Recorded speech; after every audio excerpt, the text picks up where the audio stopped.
Tips for dealing with awkward conversations. Although awkward conversations may seem difficult, they can be good opportunities to practice making small talk and handling conflict, especially if you live with social anxiety disorder, SAD.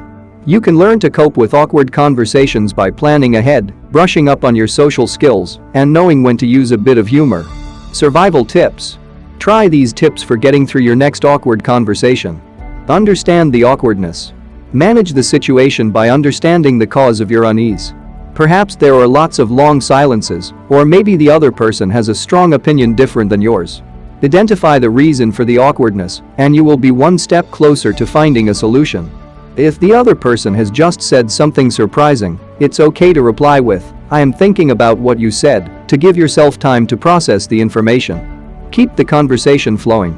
There is a reason why long silences can make you feel uncomfortable.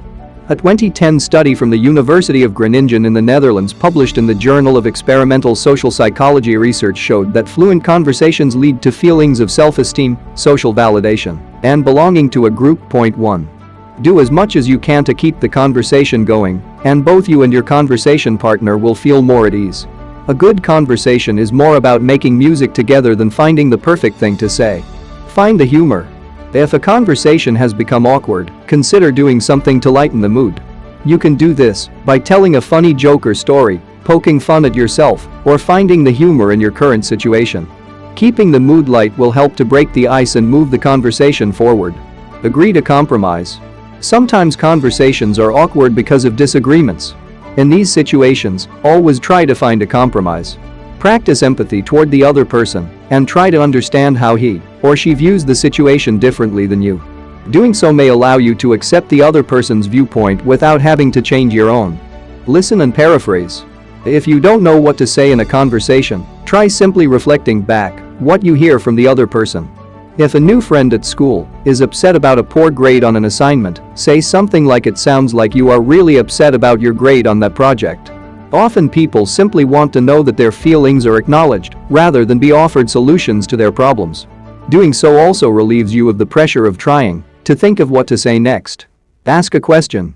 Perhaps you are in a conversation that is awkward because you really don't know anything about the other person.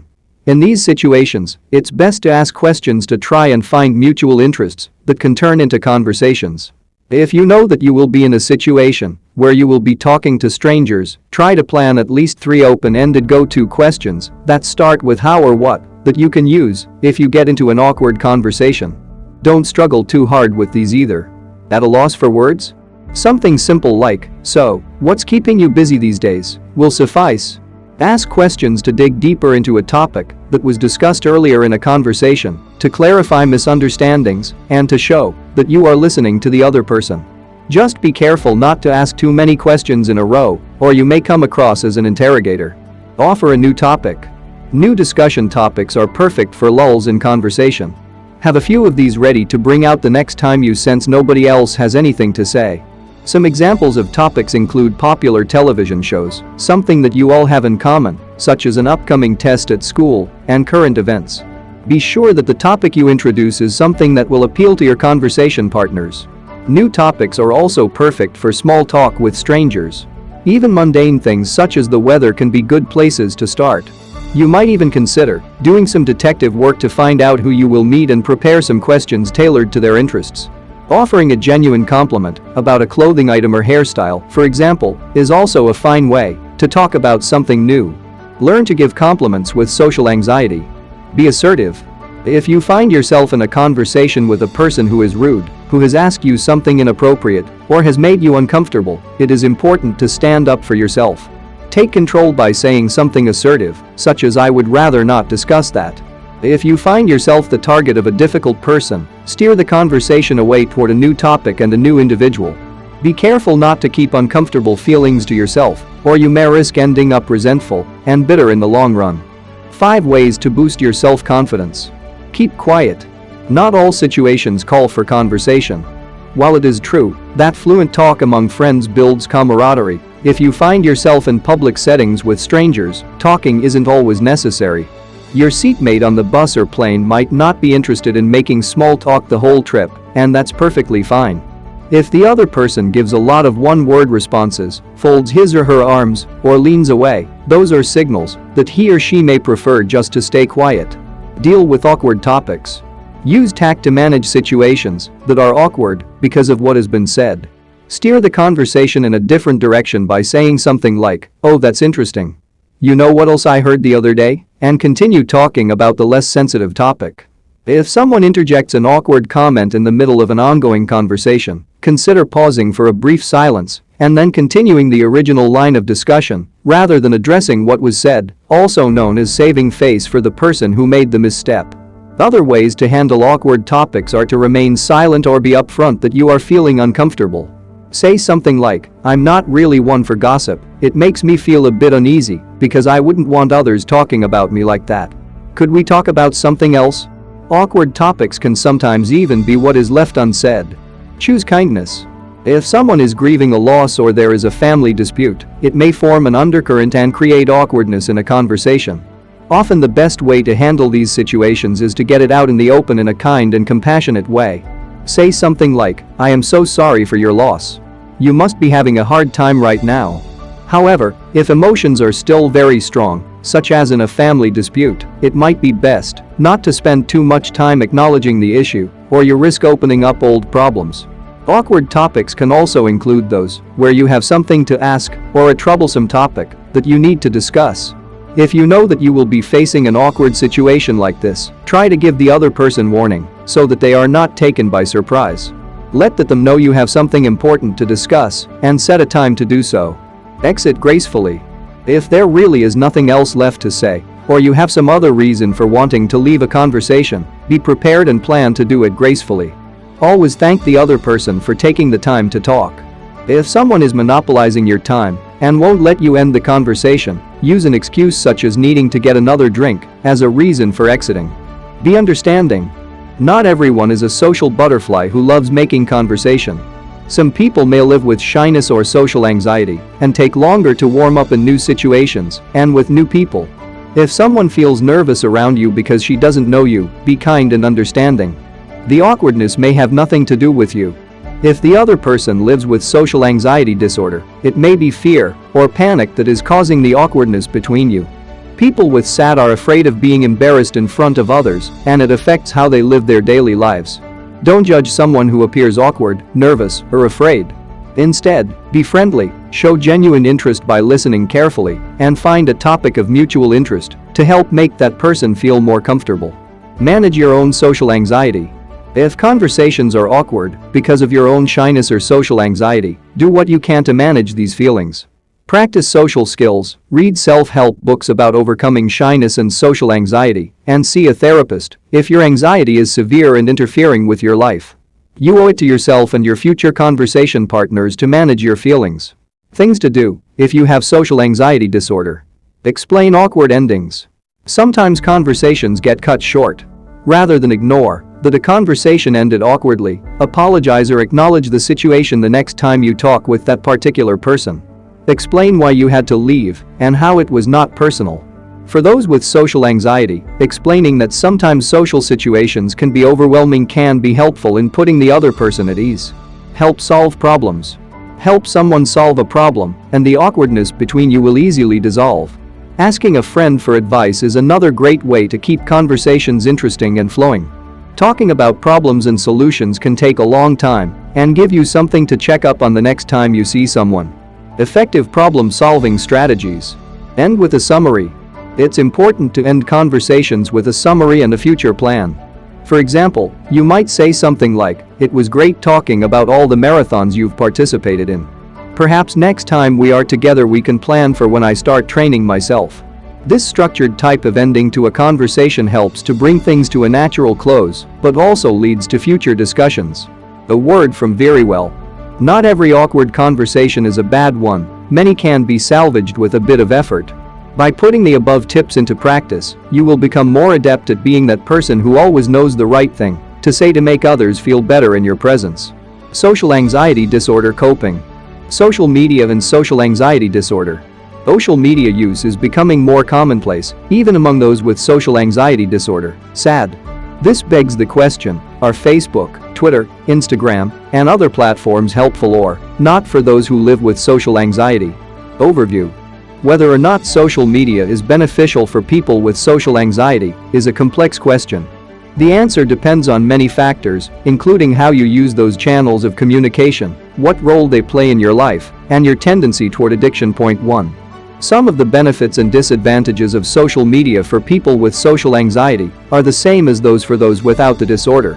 Below is a quick comparison of how social networks might be helping or hurting those with SAD. If you or a loved one are struggling with social anxiety disorder, contact the Substance Abuse and Mental Health Services Administration, SAMHSA, National Helpline at 1-800-662-4357 for information on support and treatment facilities in your area. For more mental health resources, see our National Helpline database. Benefits. Social media isn't all bad. In fact, it can have numerous benefits, including the following. Social networking sites may help those with social anxiety to more easily initiate and establish social connections. These sites may make it easier for some people with social anxiety disorder to become involved in connecting with others when transportation, isolation, or fear of leaving the house is an issue. Individuals may experience less anxiety when interacting online versus offline, allowing them to practice social skills in what feels to be a safer environment. Point 2. Social networking sites may provide an outlet for those with social anxiety disorder to share how they are feeling on sites like Tumblr. Platforms that allow for anonymous blogging may allow those with social anxiety to feel less alone and look at their situation in a more lighthearted way, such as by viewing silly memes like the socially awkward penguin series. Pros. Easier to connect with others, especially if you fear leaving the house. Safe space to practice social skills. Extra support from others living with social anxiety disorder. Outlet for sharing your feelings. Cons. Weaker friendships than those built in real life. Risk of feeling left out or inadequate. Increased risk of stress, depression, and internet addiction. Potential disruptions in sleep patterns. Disadvantages. While there are possible advantages to using social media, there are a few disadvantages to consider as well. On sites such as Facebook, it is often expected that users will become friends with people that they know in real life. People with social anxiety may, therefore, have fewer connections or trouble meeting new people.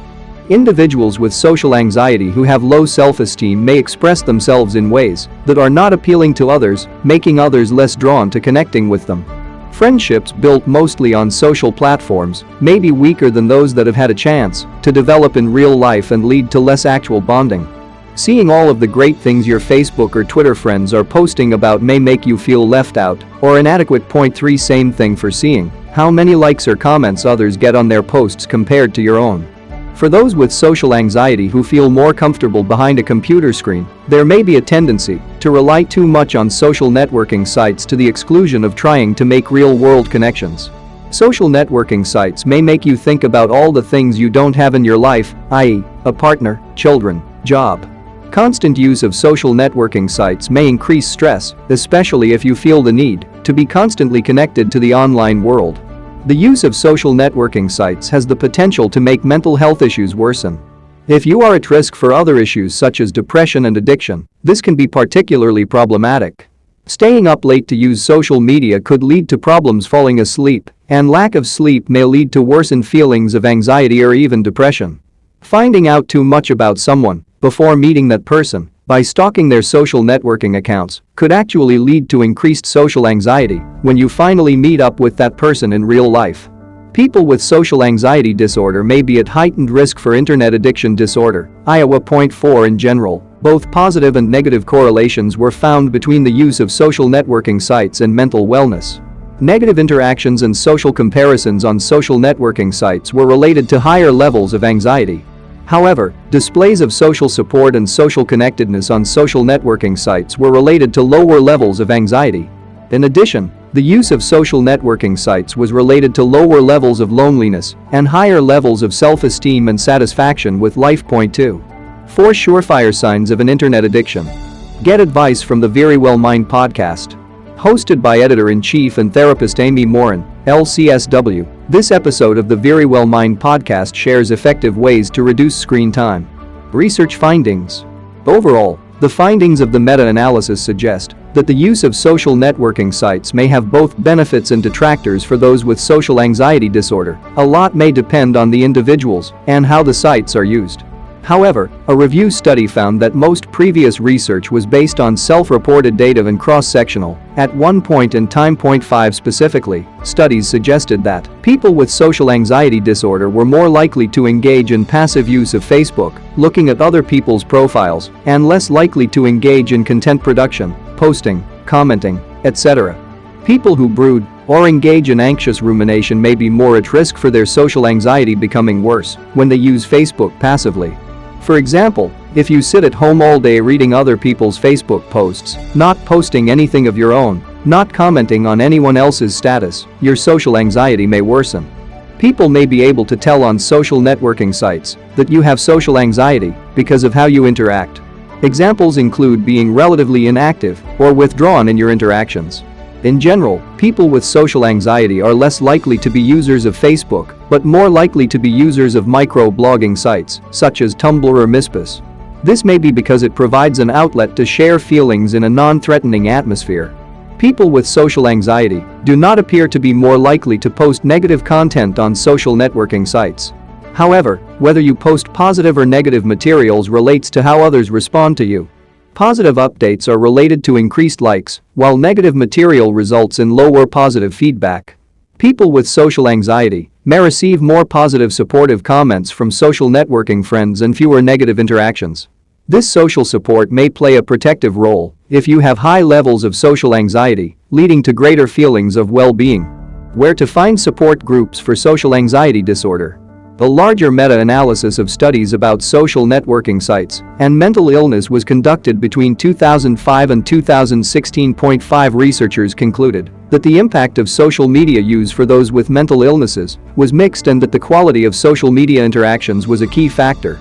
More research needs to be conducted using real-time data, people reporting on their actual social networking behavior over a period of time. Until then, there are a variety of ways you can ensure your social media usage has a more positive impact on your life. Tips: be mindful of the tone of what you share or comment on. Staying positive and open is more likely to encourage others to interact with you than negativity or complaints. Balance time that you spend online with time spent in real-world connections. Or, use the time that you connect online to plan events in the real world.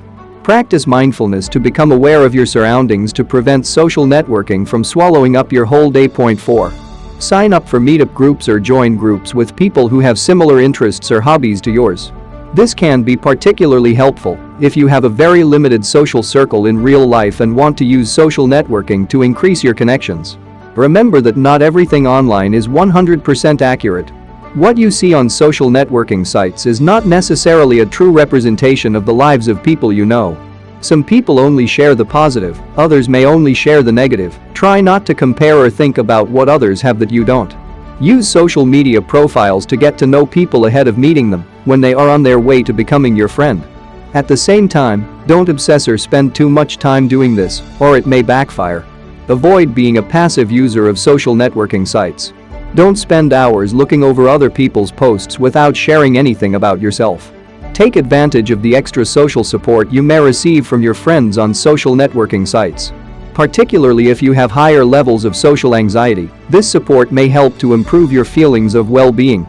Moderate your use.